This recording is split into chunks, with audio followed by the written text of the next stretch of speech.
Strange things are afoot at the Circle K. That kid is back on the escalator again. Ain't gonna hurt. Here's my boomstick! Game over, man. It's game over. Welcome to the Bargain Bin. He is your host, Ben Mason. And he is your co-host, Sandra Luketic. And today we're talking 2015's Turbo Kid.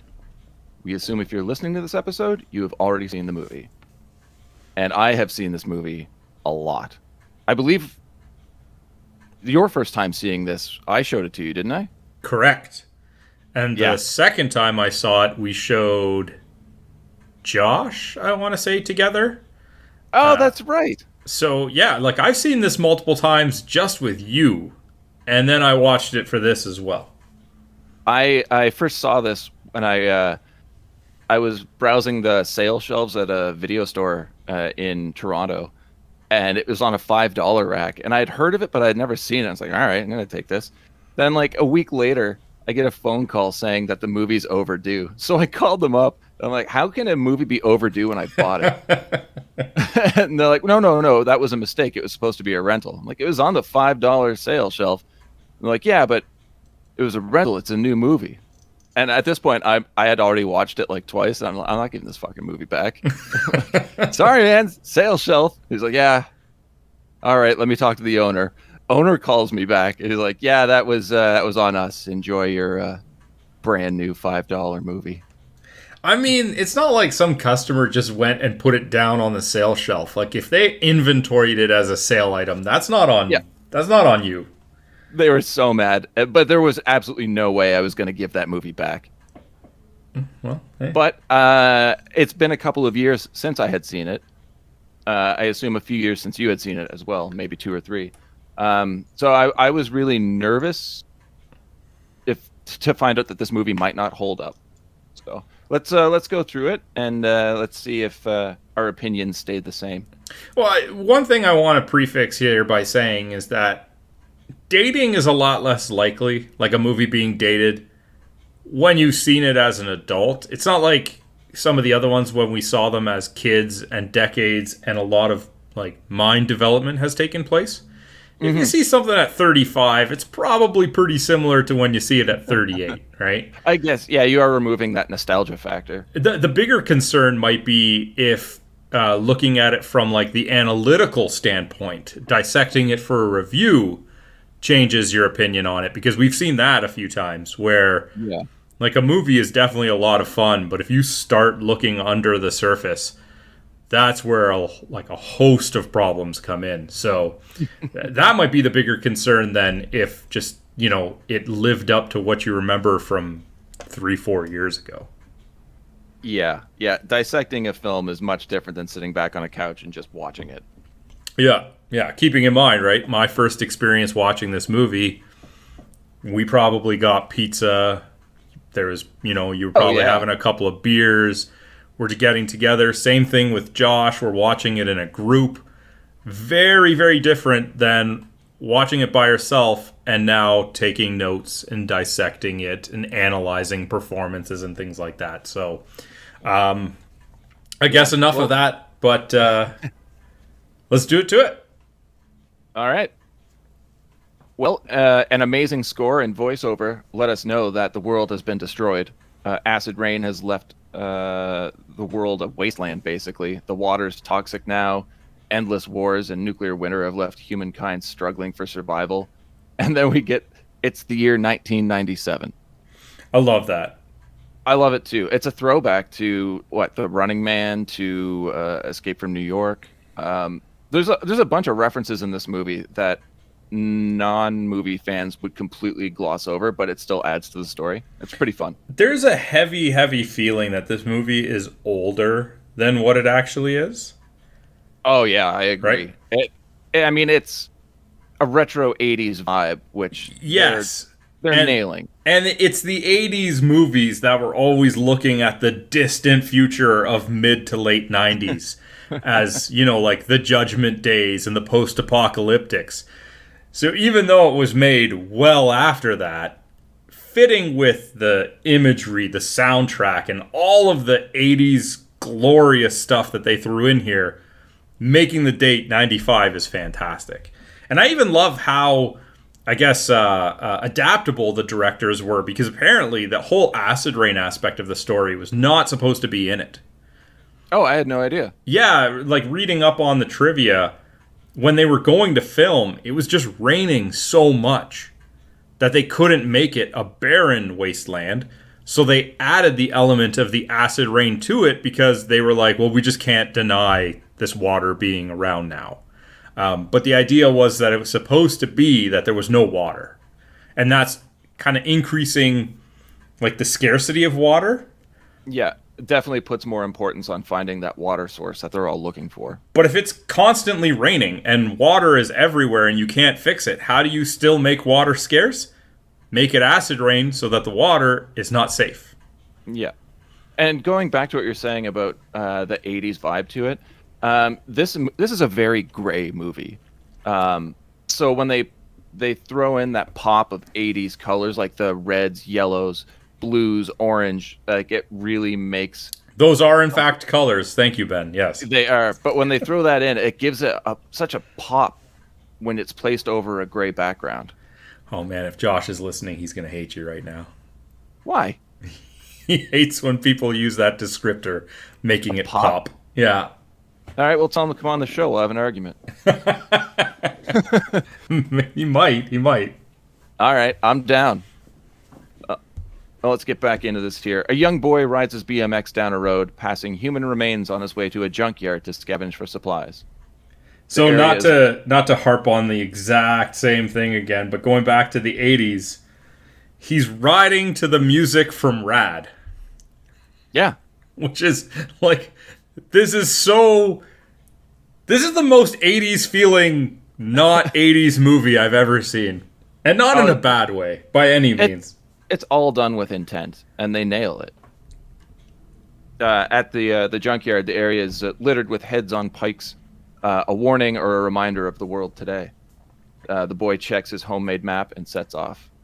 And that's what I was saying, like, or you were saying, a sick retro song, like, you get it from Rad.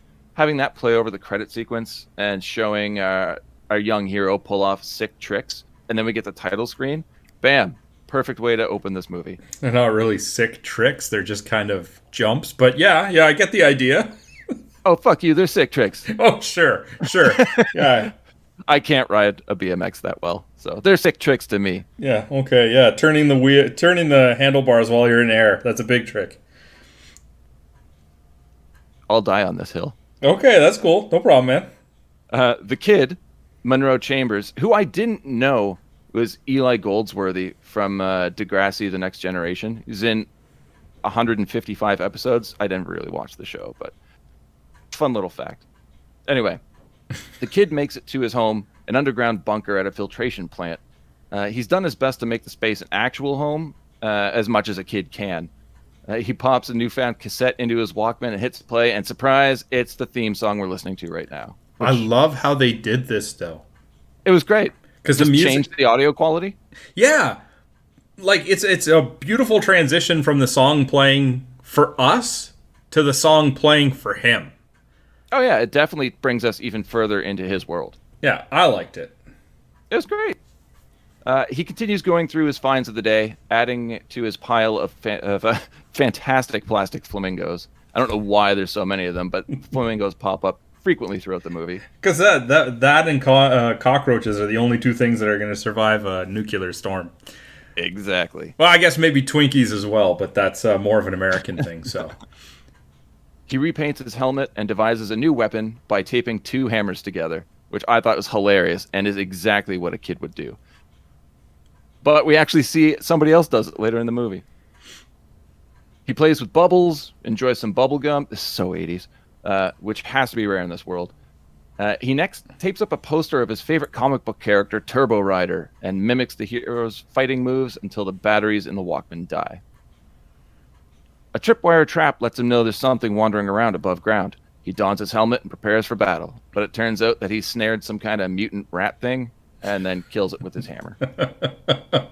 I loved it. Did they bad effects?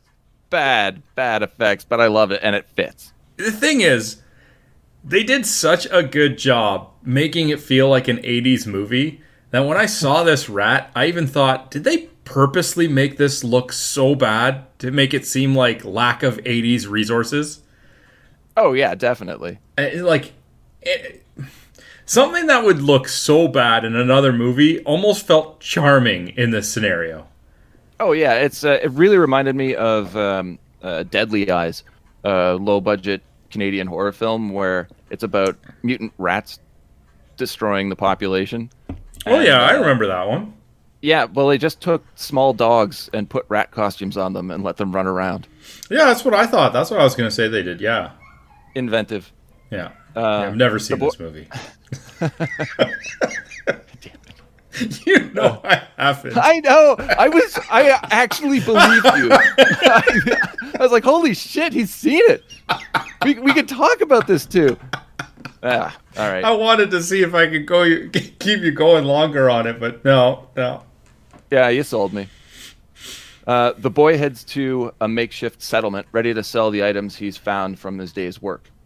There we see all walks of life, people who have done anything they had to survive. He goes to Bagu, the local barterer, and sells off his dead rat and a novelty pen. The deal's disrupted by an arm wrestling match that gets violent, but then continues, and Bagu gives the kid the bare minimum in return, but throws in a Turbo Rider comic book at the last second. The kid accidentally walks into one of the arm wrestlers, a tall gunfighter-looking man called Frederick, who's inexplicably Australian. The kid gets scolded for entering Frederick's personal bubble. After all, that's for family only. A man speeds up on his bicycle to let Frederick know that another one's gone missing, and this time it's his brother. Frederick rallies the troops and takes off in a panic. What do you think about Frederick's introduction here? That's pretty typical 80s, stoic, stalwart type hero, right? Gruff, works by himself type thing. What I loved about this is that is what we would expect from an 80s movie like this, but he would be the main character. And here it's that type who's a secondary character who is definitely present throughout the film, but is in no way a lead. I really enjoyed that. Absolutely. Because rarely do you see an 80s action movie where you've got Schwarzenegger doing his usual stick, but he's not the main character at all. He's just off to the side. I loved it. At a dilapidated warehouse, we find a severely beaten man on his knees in an emptied swimming pool. People around him are mopping up blood. There's body parts. He raises his head to look at a man in a throne overlooking the pool. The seated onlooker is Zeus, played by the amazing Michael Ironside. And I gotta say, of a motley crew, 1 second, of a Wasteland Warriors. Speak your piece. I was surprised to see Michael Ironside in this. Surprised? Have you looked at his IMDb credits? He's been in so many things. Maybe I just wasn't expecting to see somebody that I recognized in this movie. Maybe, yeah. He's been doing really well at taking on roles in low-budget films, and the fact that I'm pretty sure he's from Montreal, I think this production kind of would have jumped out at him. Yeah, I'm not saying good or bad. I was just surprised to see him. That's all. Yeah, it was great. It's awesome. I love Michael Ironside. I'm a fan of 80s movies. He's one of those guys that, again, I recognize him. But if you told me to name something he was in, I wouldn't be able to do it. Total Recall. I've seen that movie. I've seen that movie multiple times. And Scanners. I guess, yeah. It's Schwarzenegger. I thought you would have recognized him from that. Sometimes I'm surprised I recognize Schwarzenegger from Schwarzenegger movies. You give me too much credit, sir. I listened to an episode of the Movie Crypt. Adam Green and, Joe Lynch wasn't there. He was filming a movie. But he had on RKSS, Roadkill Superstars, the 3 directors that did this. And one of them was telling a story about how Ironside would test them early on in the movie. And they would film a scene, and then they were supposed to film another scene. And he's like, no, I don't think so. I don't want to say that. We don't need it. And the director's like, no, we have to film it. We already filmed the other part. This is the payoff. It only makes sense. He's like, no, I'm not going to do it.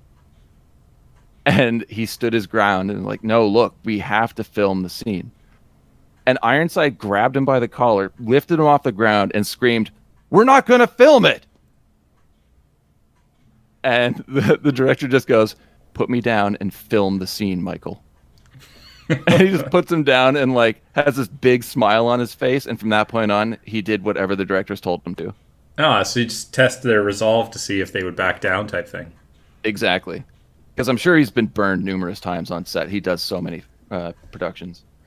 Anyway, I guess sorry about that. in a way, it's probably nice for him to get a director who will stand his ground and not just kind of appease the bigger name type thing, right? Exactly. I would be so intimidated.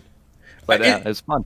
It's interesting that you would mention the RKSS being on another podcast, because I reached out to them to get some comments for this podcast, and in a very similar fashion, they ghosted us. They've got a lot on their plate right now. You see the similarities between the two stories. It's night and day. Well, Zeus congratulates this man on doing well in battle, letting him know that his brother would be proud. Here we're led to believe his brother is Frederick. He then asks the man if he has any last requests. Before the man can say anything, his head is crushed by the swing of a warhammer. And let's talk about the gore in this movie. It's fantastic. It is over the top and kind of cheap looking, but it fits the theme and the feel. Well, much like a lot of the 80s, I don't know what you would call it, like fake 80s implementation, they're not going for realistic. Like, they want this to be over the top. They want this to be almost cartoonish in its delivery. And for that, they nailed it. Yeah, totally nailed it. Especially that fight scene at the end, which is one of my favorite moments I can't wait to get into. We cut to the kid sitting on a broken swing set reading his newly acquired Turbo Rider comic book. So engrossed with the story of his hero trying to save his girlfriend, the kid can't help but read aloud. Disappointed that he can't finish the story because of a ripped page, he's completely spooked by a voice that says, "Hey, what's that in your hand?" He jumps and we see a girl sitting next to him on the next swing over. And this is Apple, who is probably one of the most lovable characters ever put to screen. The interaction here, I would say, is just 100% absolutely amazing. Her energy is over 100, full of questions, and then slaps what looks like a blue snap bracelet on the kid's wrist. You remember those? Oh yeah, I still have some. I have a Ninja Turtles one. Because most people not from the 80s won't. Yeah, it's true. My Ninja Turtles one is like the plastic broke and I slapped on my wrist once and the wire just dug into my arm. So I understand why they're not really around anymore. But like even the little like props that they use feel like 80s. Oh yeah. They definitely raided some basements and attics for this movie. All the kid can do is say he has to go somewhere, but before he can finish, she says he has to wait. She has to do something before they can leave. She runs over to a metal playground scrap and says, "It's okay now. You don't have to worry about me anymore. I found a new friend. I'll be fine. I promise." The kid peeks around the corner and sees that Apple is talking to a rotting corpse. It's a pretty decent swerve here because I have no idea what this character is like now. Correct. But at this point in the movie, that is not the feel that you get from the character moving forward. No, definitely not. Right? Like you meet this character, clearly unhinged, clearly not typical personality-wise. But you see this corpse and you think like, how deranged or how maniacal, insane is this character? And you don't really get that again later. Reveals go in different directions, but not to this direction again. Yeah, this might have a weird swerve. This might have been one of the few times that I will say, like, I'm a little disappointed that the directors put something in there just for the sake of it being in there and not serving a consistency purpose. Yeah, I really like it, but they kind of drop it from here on. Yeah. But this also gave me a feel for the character. Like, I could easily see, there's a Laurence Leboeuf who plays Apple. I could easily see her doing a Harley Quinn-like character somewhere in the future. Like that exuberance, positivity, but like a deranged positivity. I was really excited to see what we were going to get from this character. We still get a lot of great stuff from her, but not like this. Yeah, no, it doesn't take away from the performance or anything, and the scene is remarkably well done. It's just that there's never like a connecting the dots moment to this, right? Even like the idea that she wouldn't abandon a friend, it just doesn't seem to play into her character. Yeah, and it raised questions for me, like, why would she befriend a corpse? Why is she hanging out with a dead body? And then I'm like, how long has this person been dead? Well, they're pretty decomposed, so has she been here for a while? What is this character? And we do get answers, but at least they made us ask the questions before they actually delivered with it. And I thought that was fine. Well, the kid hops on a bike and speeds off, leaving a confused Apple behind. He makes his way home, but the bracelet Can starts you flashing. blame the guy? Oh, yeah, he's terrified. At home, his bracelet starts flashing and emitting a beeping sound, and he tries to cut it off, but gets shocked and passes out. Frederick and Posse are on the hunt for his brother. One of his crew suggests they should be looking for the water source instead, but that's shot down rather quickly. And while the two are taking a piss break, marauders kill the entire posse, leaving Frederick the sole survivor. This is also our introduction to our first look at Skeleton and his spinning saw blade in action. Skeletron. Is it Skeletron? I mean, that's what I heard, and that's what's on IMDb. Skeletron it is. I've been writing Skeleton this whole time. I always thought it was Skeleton. But I found the humor here weird because the entire crew are murdered right behind these two guys, and they don't hear a thing. I mean, the humor starts with Frederick like, yo, why are you pissing next to me? Like, yeah, like take a step over. Move like, down. It's not like there isn't a lack. Like, there's no lack of room here. Spread it out, man. What did you think of the character design for Skeletron? I mean, it's pretty basic. There's really nothing to dislike or like about it. It's a skeleton-shaped helmet, and it's fine, right? What I got out of it was he's always staring wide-eyed through the mask, and I love that. Well, that's the performer, not the costume, right? Yeah, but that works. That like you can look through the skeleton-like mask, the skull-like mask, but in those eyes that just stare at you from underneath, like I felt like it was a great package deal. Yeah, I mean, it was done well. I think my biggest critique is just that it is pretty rudimentary. If somebody was to say, "Oh, I don't like this costume design," I would question it because I don't see anything to like or dislike. Really, it just is. I think it gets the point of the character across very clearly, but it also fits in this world where everything's kind of makeshift and less than quality, I would say. Sure. It's flashback time. The kid is playing with a toy gun and looking at Turbo Rider discs in his Viewmaster, which here is called an Image 3D. I don't know if that was an actual brand or not. While his mother repairs a wheel of his bike. A crew of thugs ride up on their BMXs, and the kid snaps out of his dream. He's greeted with a good morning and a smiling Apple preparing him breakfast. Rightfully freaked out, the kid watches nervously as Apple marks out at his museum of coolness. Eventually, the kid snaps at Apple for touching his things and entering his manly bubble thing, to which Apple apologetically asks if she broke it. Discovering that the bracelet is a tracking device that cannot be removed, the kid is understandably apprehensive to eat the cereal that Apple has prepared, thinking it might have been poisoned. Apple assures him that friends don't poison friends. I would be skeptical eating cereal, wondering where the milk came from. Yeah, I had that question too. Water, scarce. Milk, abundant. Yeah, evidently. But I do love how he's like, oh, how do you get it off? And she just, in this completely nonchalant, super, emphatic way that she does everything, really, in the movie. It's like, oh, you don't. Yeah.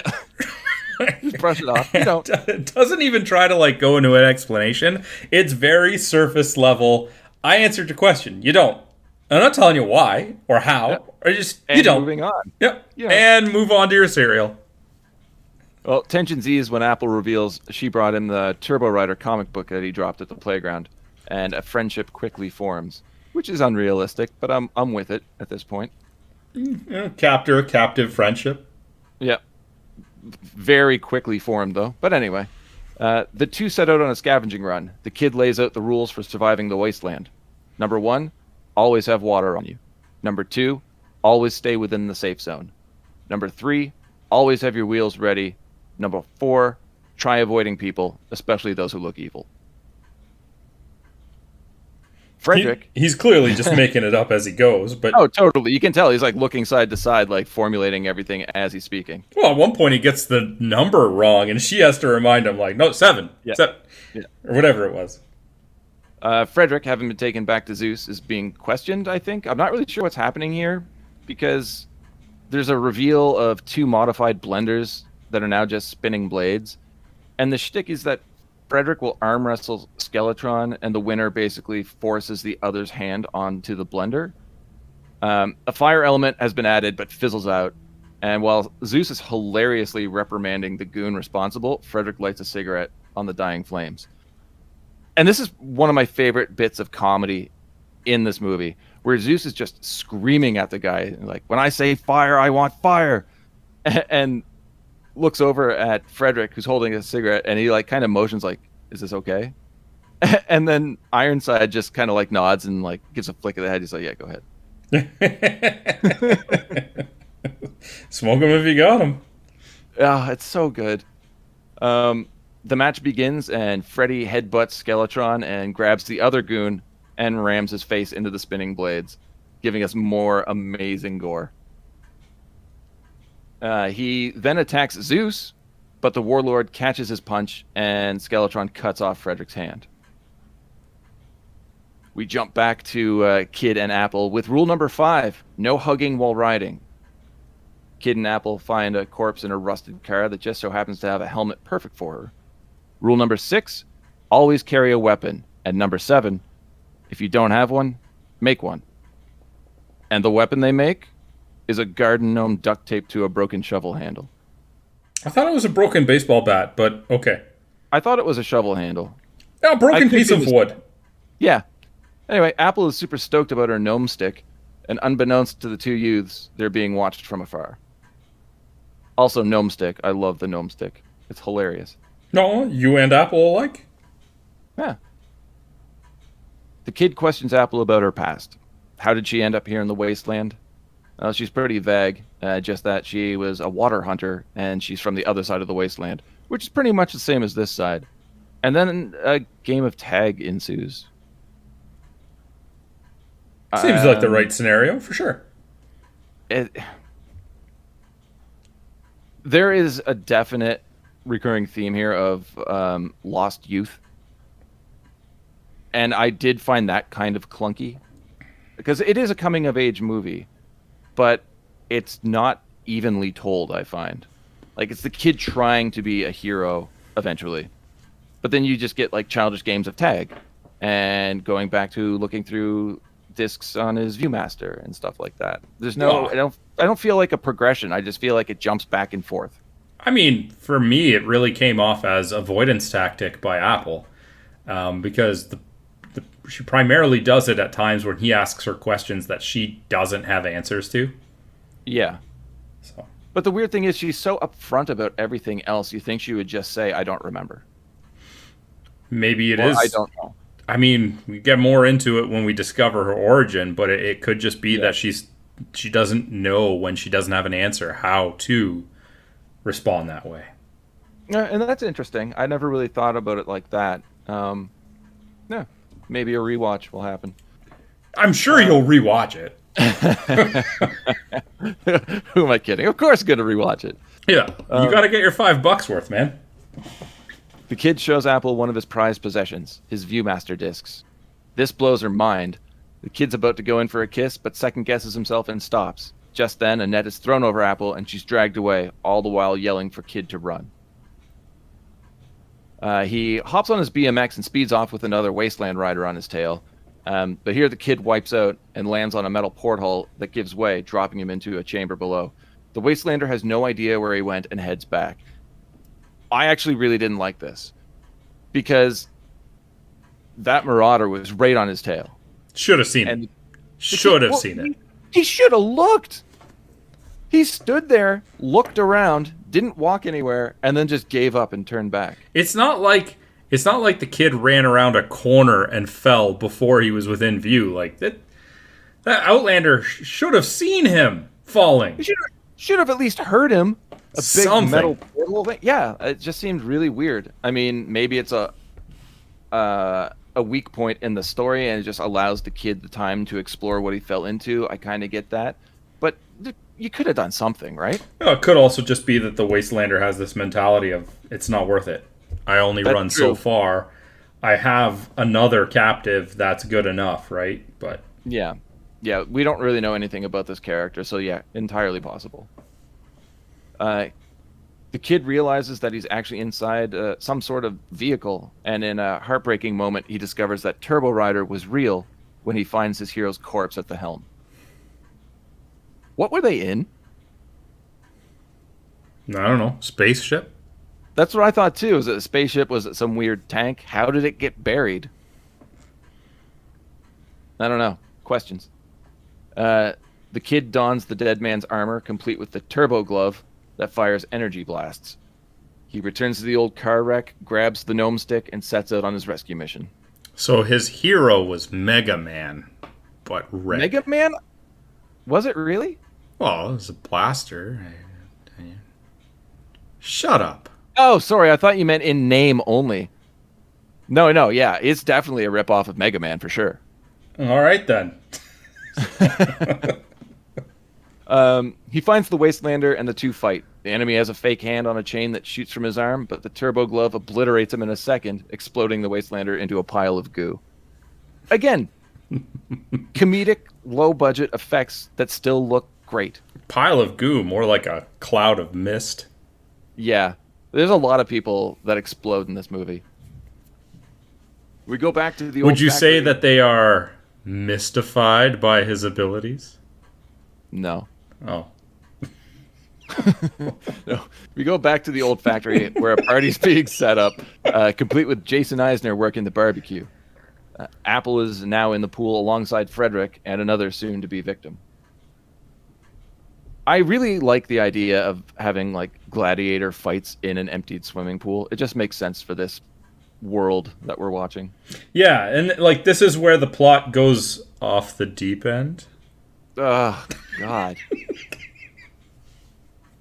Dude, that's two bad ones in a row. At least it lets us dive into the characters' fighting capabilities.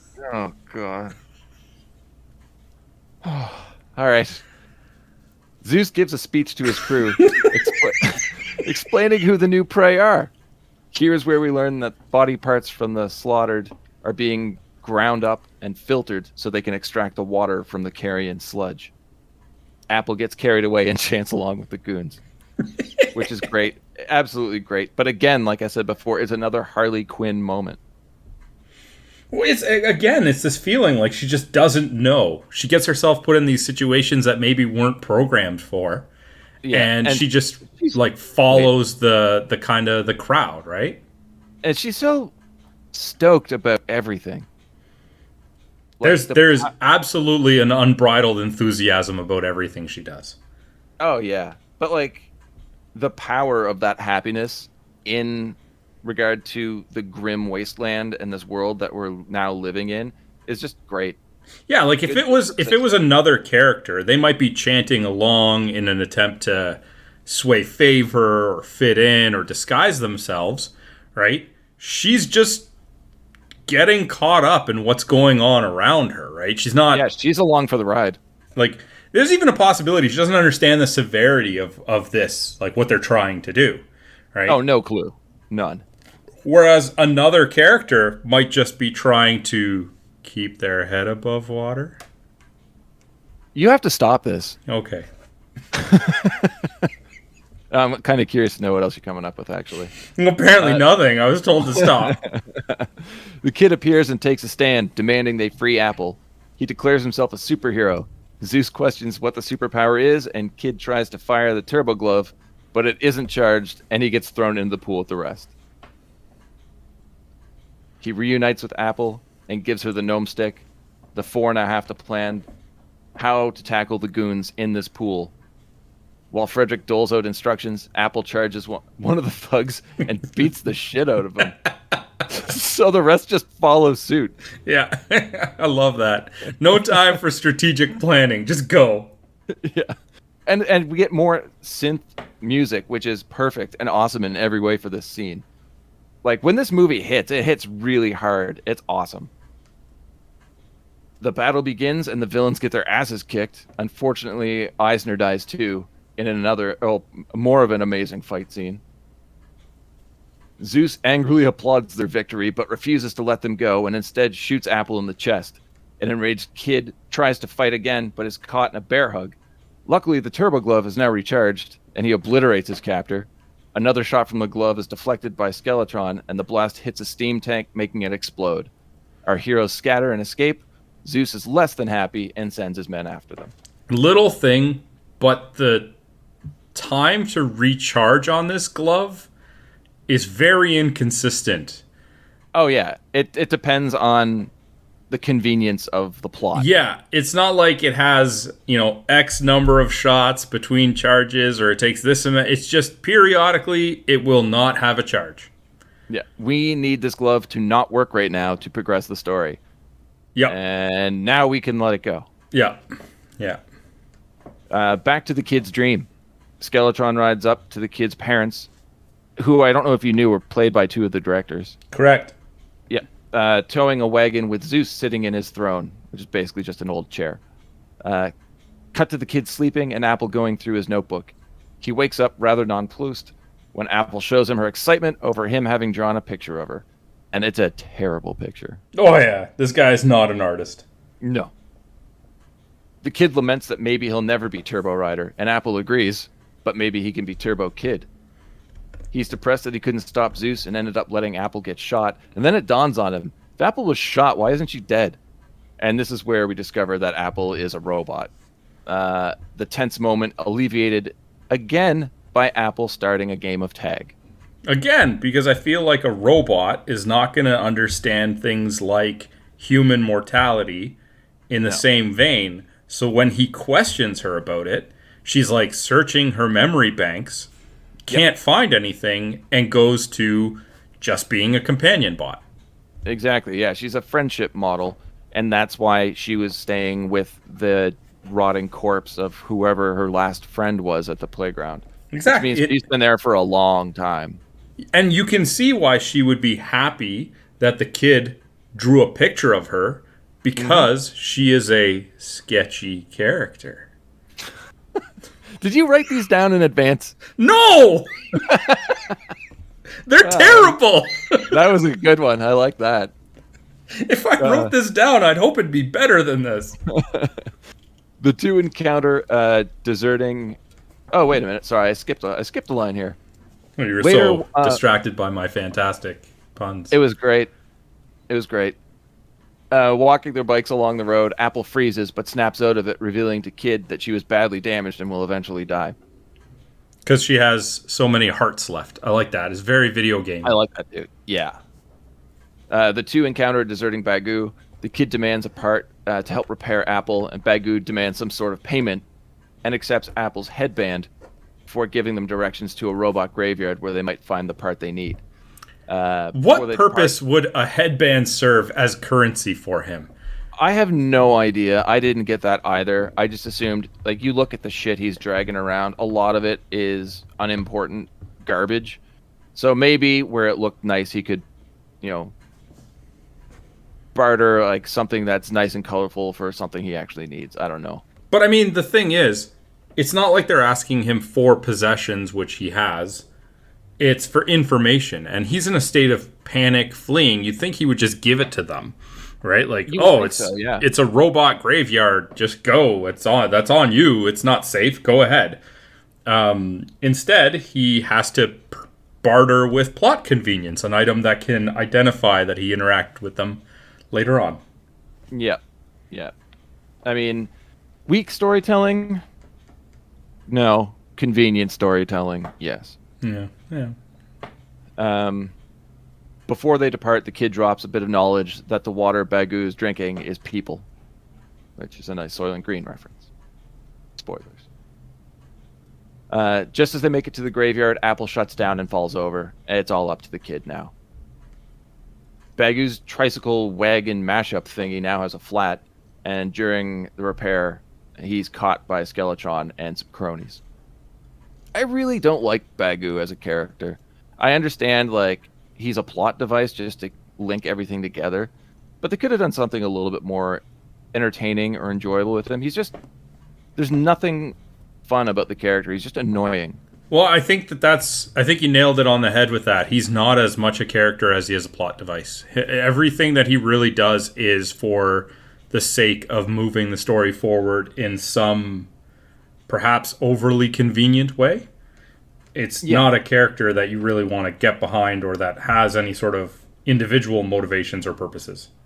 Yeah, and the only reason I'm not going to really harp on this is because he's barely in it.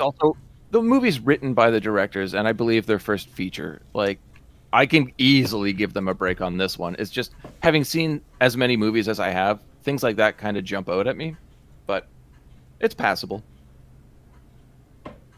The kid set up camp for the night and is eating next to a campfire. Apple comes back online and joins in eating the kid's food. Some flirting occurs, followed by Apple training the kid how to fight. I love this. Her instructions: strike first, strike hard, show no mercy. And I knew that line, and I was embarrassed that I couldn't remember what it was from. I'm assuming you know. No. No? It's the mantra of Cobra Kai from Karate Kid. I'll take your word for that if I ever see it. Again, another wicked 80s reference. She then proceeds to kick the shit out of him. Yes, well, I mean, hey, she showed him. No mercy, right? Yeah, what was it, like, eyes, throat, groin shot? Eyes, throat, groin. Yeah. We get a heart-touching back and forth between the two as they look up at the night sky. Kid asks why there are so many stars, and Apple gives him a perfect scientific explanation. The kid rallies that his mother told him that when a person dies, a star is born, so when the apocalypse happened, the night sky lit up. I thought that was an amazing bit of writing. Here we learn that Kid's parents have actually died, which we assumed, but still now we know. Adorable and sad scene. Kid leans in for a kiss, and Apple vomits SpaghettiOs or some pasta and tomato sauce all over his chest. Yeah, because she doesn't actually need to eat, right? Not at all. She explains how, as a companion bot, she eats just to keep up the illusion of humanity, but she doesn't actually need to eat. Yeah. Back at the warehouse, Zeus has gutted Bagu, and he's tied him to a chair, his intestines attached to the wheel of a bicycle.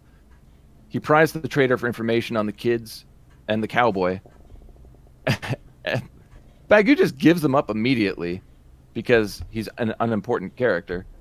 And Zeus instructs Skeletron to start pedaling, and no more Bagu. Well, yeah. I mean, Bagu was more than willing to spill his guts figuratively before they did it literally. You're on fire, man. That one wasn't even a pun. He did it figuratively before they did it literally. And I love that Michael Ironside, or Zeus, is even, like, disappointed. He like, gets all the information. He's like, this took a really long time to set up.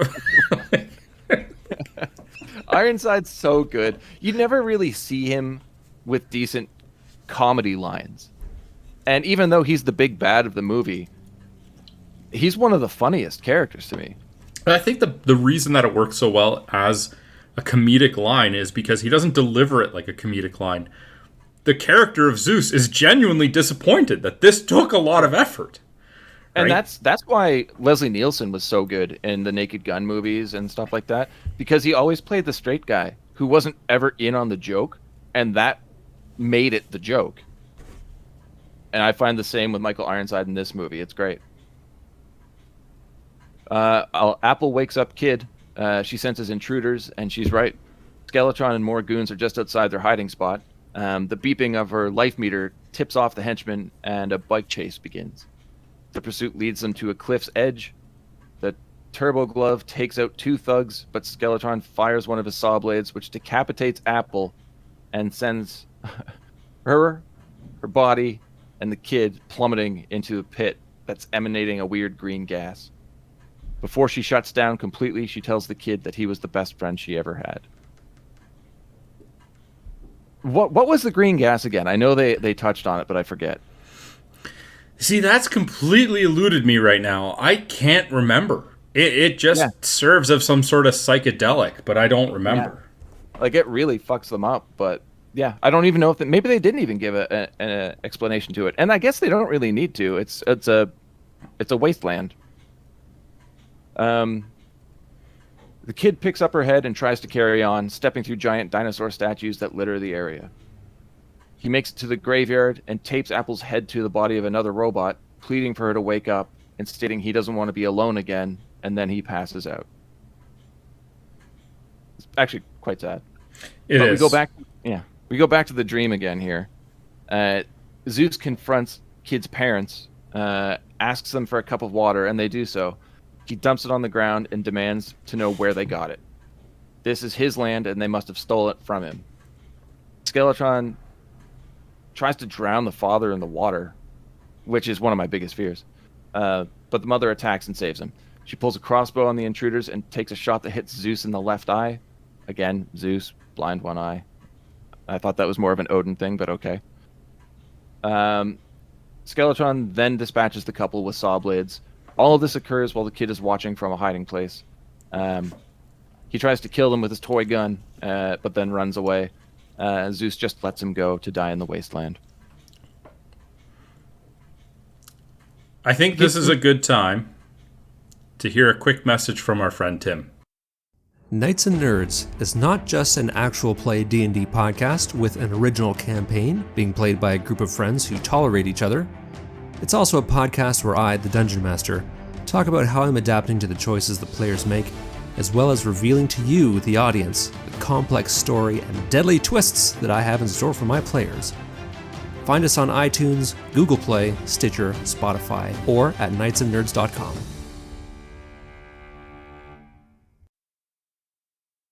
The kid comes to in a shoddy sidecar attached to Frederick's bike. The Australian welcomes the kid back to the land of the living, and all the kid can do is ask where Apple is. Frederick apologizes for leaving her behind. He went to the graveyard to find a new hand, which he somehow got working with zero problems, and found the kid passed out among the discarded robot bodies. I have problems with the hand. Why is that? It just seems like one of those things where you're not allowed to ask questions about it, like how he got it, how he knows how to make it work, how he attached it to his hand, or to his stump. I mean, it looks cool, and it plays into the story later on for fights, but it just kind of seemed like a weird thing to gloss over. I mean, we don't go that much into his history. We don't know what his capabilities with technology are, right? Very, very true. We don't even know how he got there or why he's there. Yeah, so, before the nuclear Holocaust situation thingy, the majig that happened, he was a mechanical engineer, and he's quite proficient with fusing metal to flesh. I think they could have just dropped a line, like at least this knowledge paid off for him in the future or something. Yeah, or like years spent studying didn't go wasted. Yeah, or like if the kid's like, "Oh, I didn't know you knew technology," and he's like, "Oh, no, I'm quite handy." Oh, what? Wow, they're just getting better. They're just getting better. But also, you think too, if he has that know-how, he would have tried to do something for Apple. I mean, maybe he couldn't because of the psychedelic, misty stuff. Oh yeah. I don't really know. Like, it might have been like, it might have been like, okay, I found some parts off on the outskirts. I was able to do that, and then I saw you, and I really just had time to run in and grab you, right? Like, I didn't want to pass out from the gas myself. Yeah. Well, we just added some decent plot to the story. There you go. go. Well done, sir. Yeah. The kid discovers that Frederick also found a turbo mega blaster and has it tied to the sidecar, which, I mean, we just assume is a bomb, right? It looks like a bomb. They don't specifically say. I mean, I don't know what else. They don't really need to, I know. What is this thing? Oh, I put it on the sidecar to give it extra speed. We're going to fire that thing off like a nitro, and we're going to zoom out of here. Just rips the sidecar off and destroys the kid. Yeah, like, it's very clearly that we got this with the intent that it's gonna explode. Can you imagine that happens? Frederick's just staring in disbelief and then slowly turns around and hastily pedals off in the opposite direction. But Frederick's plan is to blow up Zeus and the warehouse. And definitely the kid's going to be along for the ride, so let's roll.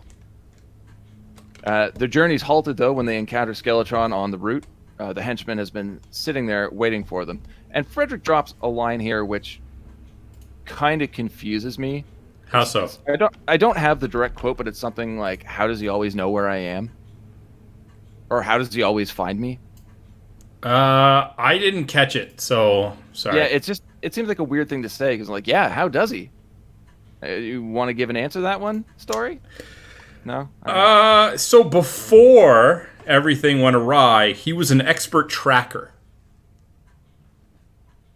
I like it. I'll take it. And that's also kind of where he picked up some of his survival skills and why he prefers a blade to, say, more mechanically convention weapons like guns. You're just writing this into an even better movie. I don't think so, but okay. Freddy arms the Mega Blaster with a 15-minute detonator. At this point, the kid's snap bracelet starts beeping. Apple wakes up in the graveyard, enamored with her new body and the dress it's wearing. They just taped it. Yeah, just duct taped her head onto another body. So I guess if that's all it takes, then it wouldn't be too difficult to fuse a hand on because you just need duct tape. Yeah, I was just thinking that exact same thing. That answers all of my questions. Tape. Zeus, Skeletron, and crew are now on site, ready for a throwdown with Kid, now armed with a machete, and Freddy. More heinous reinforcements arrive, and we get a wicked, over-the-top, bloody fight, which I'm not going to describe all of because there's too many cool parts, but my favorite is Freddy ripping a man's jaw off and then stabbing him in the face with it. It's so ridiculous and so over-the-top, but it looks so good. I mean, there's also a part where I think the kid starts off the fight with Apple's coaching and goes for the eyes, throat, and groin shot. But with the machete, he just like slices off the top of the guy's head, then slices open his throat and kicks him in the groin. We also get a guy hacked in half with the machete, I believe, and his torso goes flying and lands on top of another goon's head, and the guy's just stumbling around with his torso on his shoulders. I didn't like the stacking. I didn't like the stack. I was okay with that. I was not okay with it happening a second time. Yeah, that was probably the one part of the fight from a visual standpoint that I wasn't in love with it. Yeah. And I agree. I mean, it goes along with the tone of the film, but it was pushing it to the verge of almost just being stupid. Yeah, like if the person that was cut in half was done so vertically instead of horizontally, I would say it was pretty half-assed.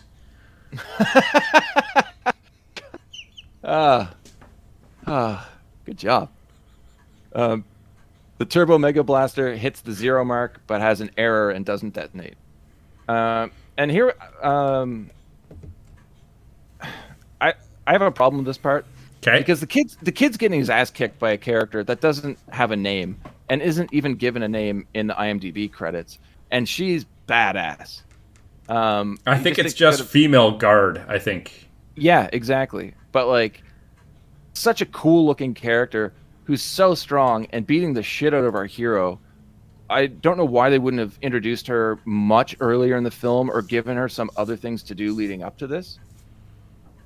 But while he's getting his ass kicked, Apple arrives on a unicorn bicycle, ramming its horn through the attacker's back, and then delivers a final blow with the gnome stick. Even though I have problems with how the character was dealt with, I thought the whole scene was pretty fun. Apple is sad that the kid didn't wait for her, not at the graveyard, but to start the fight. She returns his turbo glove, and Zeus shoots her through the back. And then next is Freddy taking a bullet in the shoulder. Zeus has a moment of reflection of his first encounter with the kid many years ago, and then shoots him as well. I didn't expect the kid to get shot. I kind of dug that. I like to say that Zeus's efficiency with just a revolver compared to everything else that's going on is quite high. He even says it. He's like, "See how easy that was?" Yeah. What are you Just guys looking doing? around? But the kid's not down and fires a turbo glove directly into Zeus's face. Then explodes most of the goons, with one of them just running away. Apple sits up, and Skeletron is ready to finally kill her with a saw, but the kid stabs him with an umbrella, pops it open, and Skeleton erupts into a rainstorm of blood and gore. Kid and Apple, shielded from the red mist by the umbrella, finally have their kiss. But all is not well. Zeus climbs back to his feet, revealing himself to be an android. He delivers a surprisingly decent monologue about his disdain for humankind and his origins, and then we get our final showdown. Kid kicks the turbo mega blaster in front of Zeus and shoots it with his turbo glove, creating a massive explosion that should kill everybody. But the kid survives. Apple has used her body to shield him from the blast, and an emotional kid holds her in his arms as she dies. Now, at this point, I'm like, she died again. Okay. When's she coming back? Well, we cut to the next scene, which is the kid burying her at the swing set where they first met, and he marks her grave with a gnome stick. And at that point, I was like, holy fuck, she's actually dead. Freddy appears and congratulates the kid for finding the water source, saying it's going to save hundreds of lives. Kid tells Freddy to take care of it since he's now going to go explore the rest of the wasteland. Did you even mention how the water source was found from the explosion? I missed it. I completely missed that. I thought it's like it got cut from the movie or something, but I don't remember seeing water. No, when the explosive goes off, it like detonates and like hits like an underwater, or what we're to believe isn't like an underground stream or something, because it comes shooting out like a geyser. See, and that would make sense. I missed that completely in the film. I just thought it was just like a brushed aside, MacGuffin, that the water wasn't really an issue anyway. No, I could be wrong, but I was confident that that's what I saw. Like when the explosion itself goes off, the water shoots out of the ground as if it was like hitting an underground reserve. I'm sure that's what happened, and I missed it somehow, but I don't know how I would have missed it so many times. You probably were so enamored by the fight scene that you were just kind of lost paying attention to it. I think I was more stunned at the fact that they buried Apple. Well, I mean, this happens before that. Happened before, yeah. No, the fight scene was amazing. It's like right after the kid shows that it was the case from the viewfinder that saved him from the bullet. Yeah. I guess the villains didn't see that one coming. And then the explosion goes off and the water comes out. And it's not until after that he even like kind of turns his attention to Apple. I completely missed that. I'm sorry. That's okay. But yeah, Kid and Frederick share a fist bump, and then the kid rides off and roll credits. Our movie's over. Yes. And it's a good thing that they only shared one fist bump. I guess. Well, because Frederick wouldn't be able to do two. Well, he could probably just punch through the kid's arm, though. Yeah, well, that would hurt. Yeah, I loved how in that fight scene, Frederick was just destroying people's faces with that metal hand.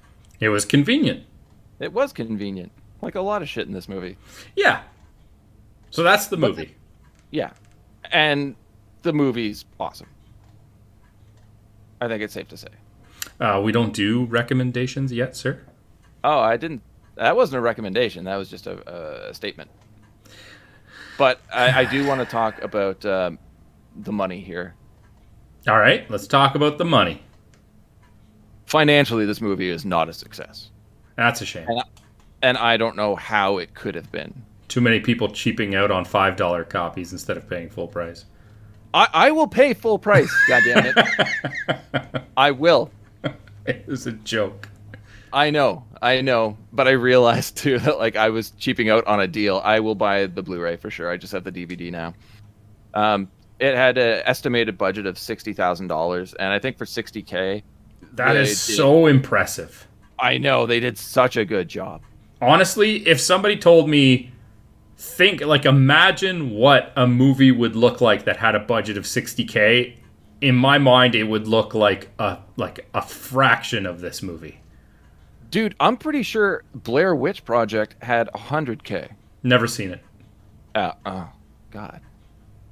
Watch that movie. But yeah, I'm just saying, for almost half the budget, they pulled off so much more. And from what I found online, the movie only pulled in $67,000, which is still, I would say, impressive for this movie, because I don't really know how well it was distributed outside of Canada. I know it hit the festival circuit and did pretty well, but I think this was a no-win situation for this movie, rather a calling card for the directors, and I'm okay with that. What's surprising to me is the reviews. Critics liked it more than the regular audience. At IMDb, it's sitting at 6.7 out of 10. And when you go over to Rotten Tomatoes, the audience score is 77%, and I think that's still low. But the critics, for the tomato meter, it's sitting at 91. Even they're too low on that.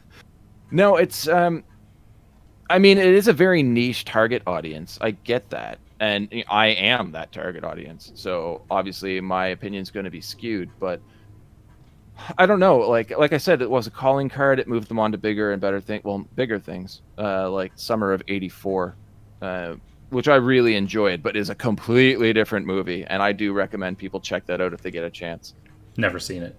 Yeah. It's not most movies aren't really your kind of movies, but imagine Stranger Things vibe, 80s movie with kids. It's about a potential serial killer, and it goes very, very dark.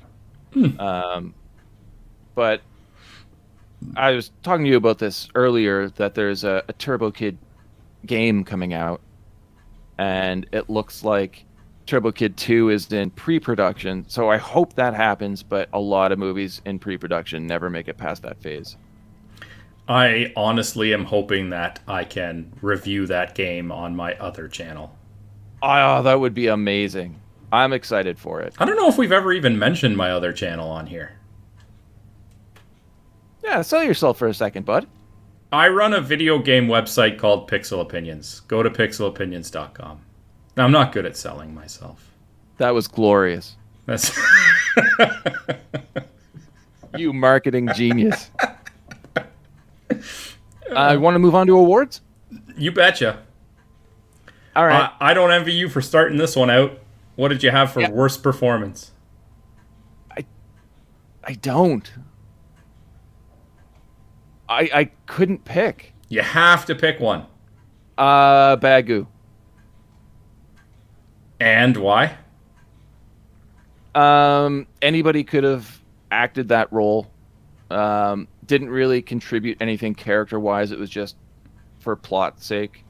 I understand the importance of the character being there, but again, anybody could have done it, and probably better.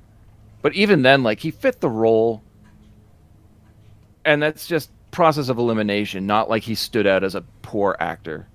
Yeah, I'm 100% with you on that. It's not a poor performance per se. It's a poor character. Yeah, for sure. But I also would have to go with Bagu, just because, again, it's nothing to do with the actor. I'm sure he did, what's his name? Romano Orzari? Mm-hmm. I can't pronounce names.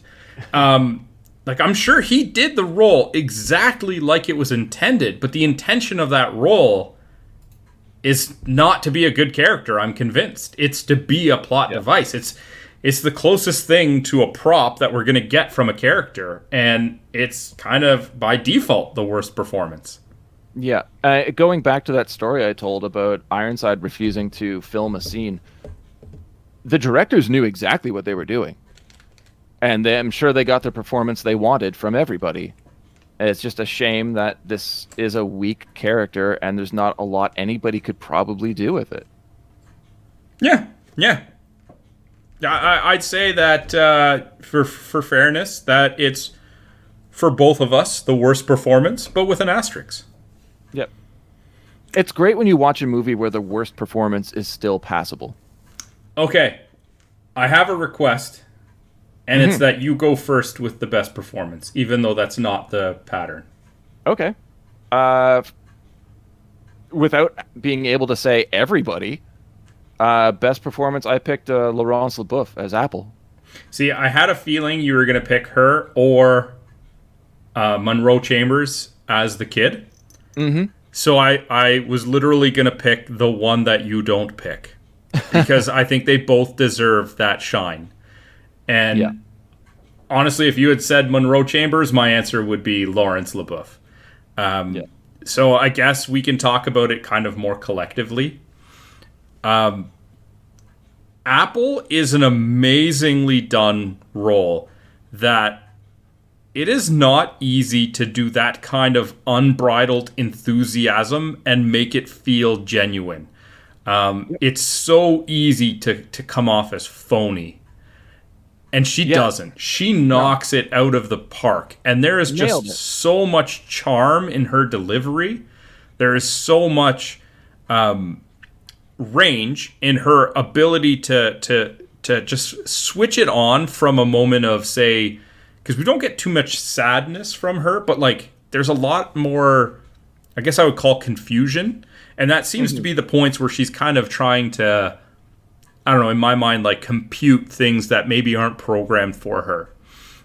Yeah. And that kind of goes along with why I picked her performance as the best. And that's because everybody else in the movie kind of fits into a stereotype, like a trope of one of these movies. Like if you look at Zeus, you look at Frederick, you look at Kid, they act out the way you expect them to, and do it very well. But with the character of Apple, since she was so different, I was more excited to see what the character would do, because she's not predictable. And I was genuinely excited to see what Leboeuf would do next every time she was in a scene. And the fact that I was excited to see what a character was going to do means that character was acted very, very well. And that's why I picked her. Yeah, and I mean, a little bit of that is teetering on to the character and not the performer as well. But she had to sell it. Like when I was getting ready to watch the movie on like the analytical playthrough with like my awards out, my notes sheet and stuff like that, I was anticipating that I would pick Apple as well. Yeah, I thought you would too. But when you watch this movie analytically, and even when you get to the very first scene in the bunker and the kid is kind of inspecting his findings, there's a control of facial expressions that convey so much emotion that he does that so well and repeatedly throughout the movie. Yeah, that I almost immediately, when I saw that first scene, started to question if I'm going to pick Apple. And not because she's not deserving, but because there's a subtlety to his performance that when I watched the movie the first couple times, just on the surface of it with you guys, I might not have picked up on because, you know, you're a little more distracted. You're kind of watching the more grandiose things. But when you get to the the nitpicks, under the surface stuff, he does it so well that it's almost impossible to not give him credit for it.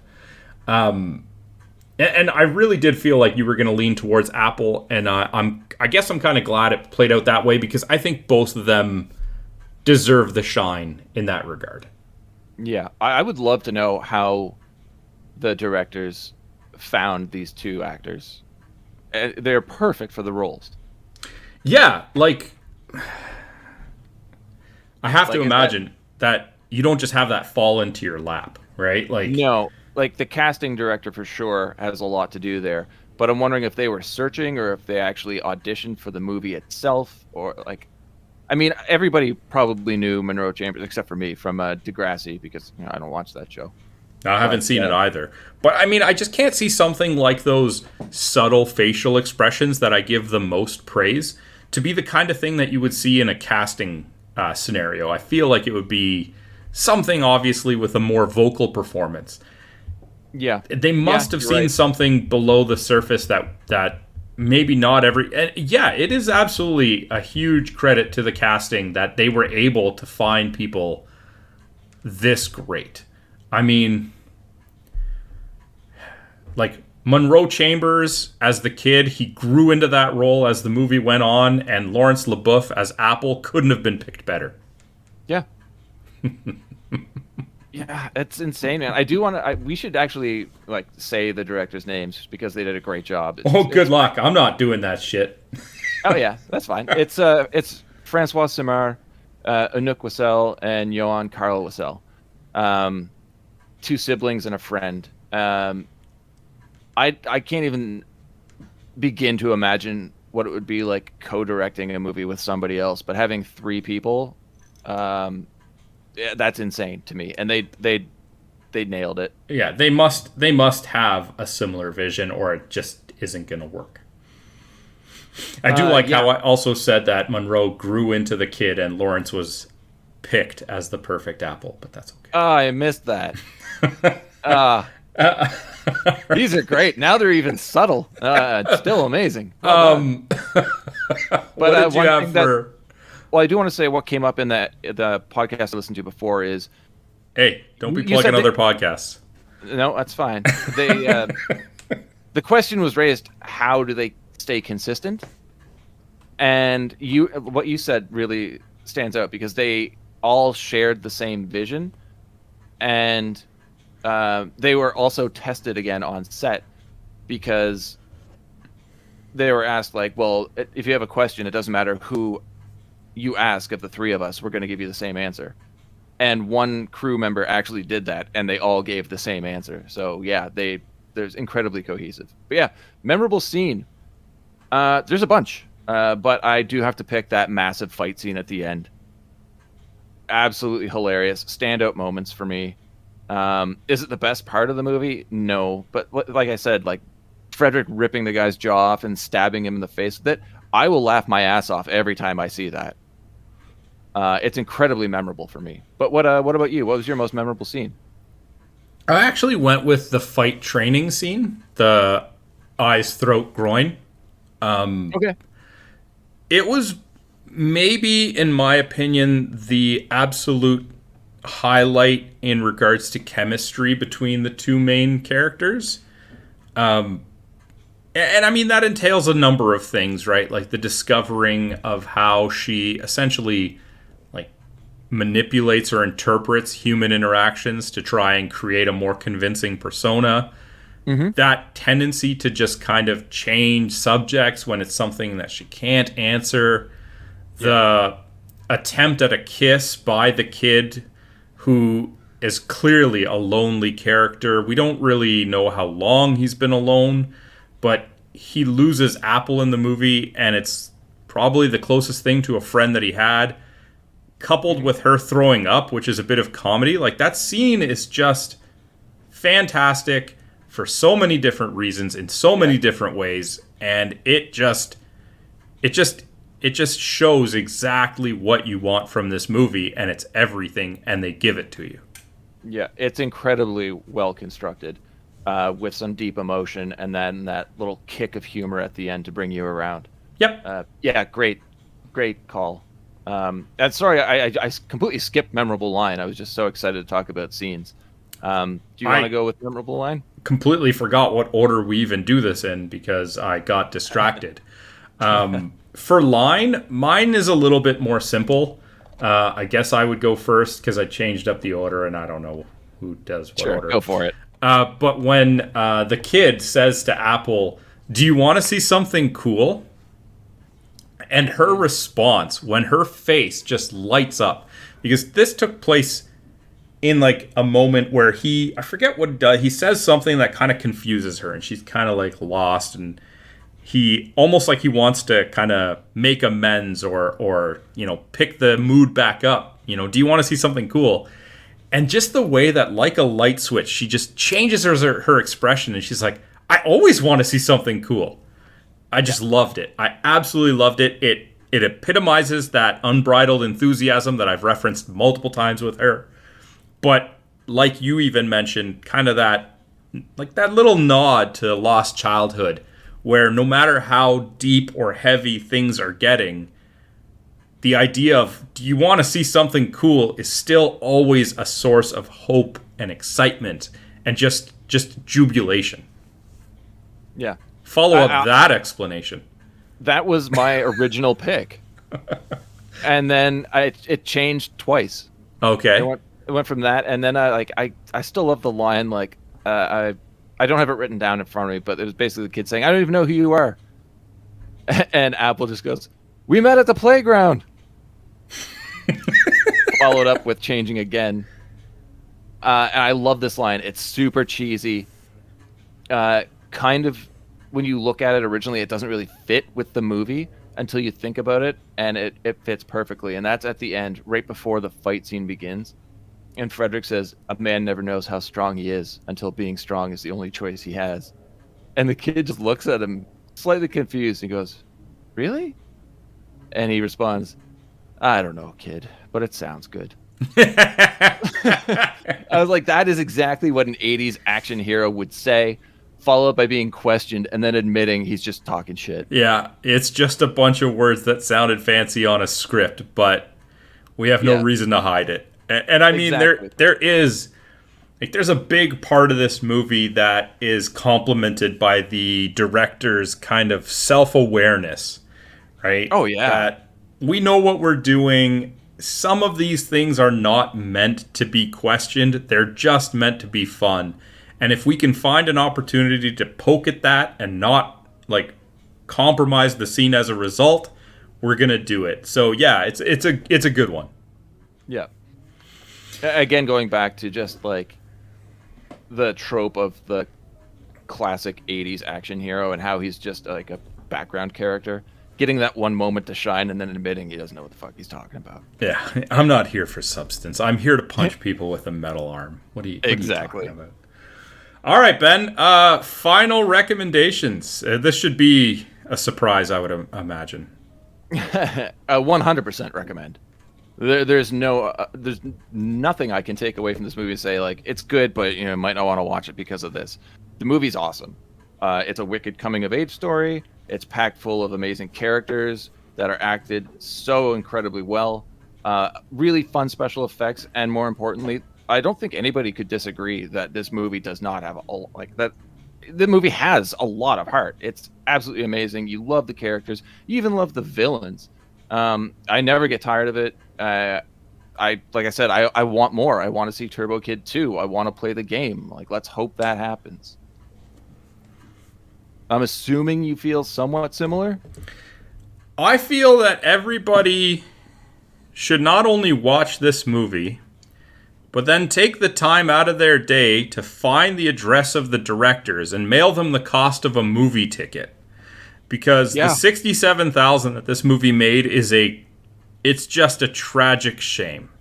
It really is. This movie is a success, and it deserves to be a financial success as well. I want to see more from these directors. I want to see more from these actors.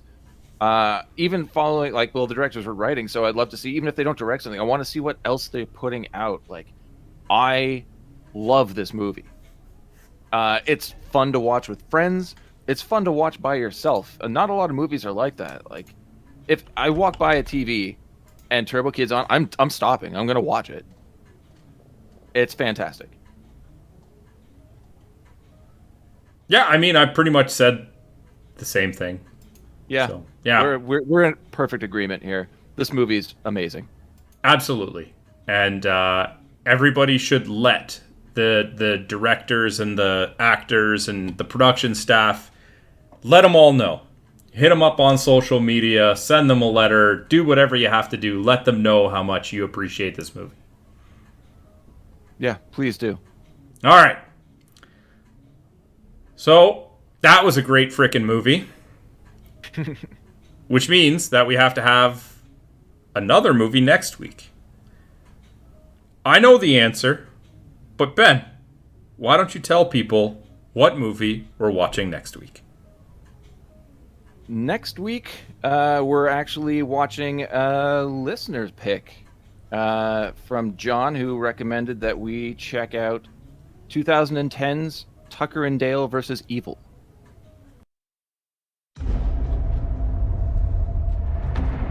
Oh, jeez. Whoa, Jesus.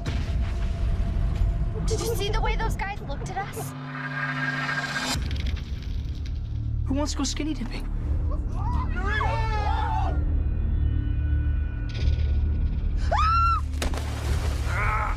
No.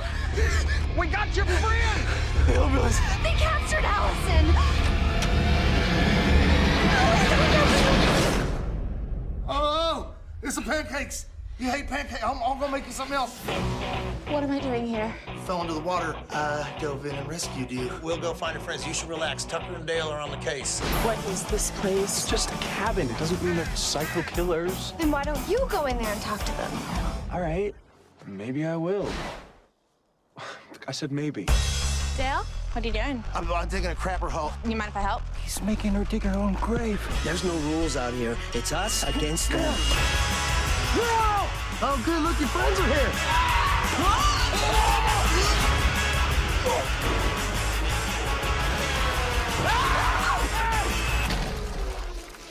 You okay? We're going to be alive! Saw your friend out there. He must be allergic to bees or something because he was running like a bat out of hell. This is a suicide pact. These kids are coming out here and they're killing themselves all over the woods. Oh, my God, that makes so much sense.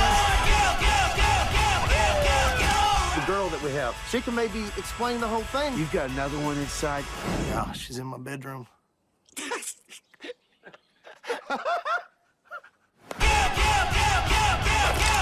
Heads up. Oh, you gotta take the safety off on the side there. Don't do that. Start being more careful. Time to die, freak. Fire! Stop, double rope. No, don't use that.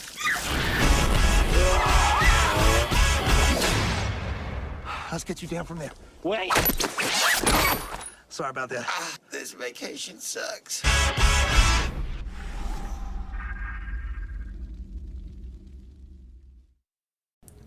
All right. Until then, have a good one, guys. All the best, guys.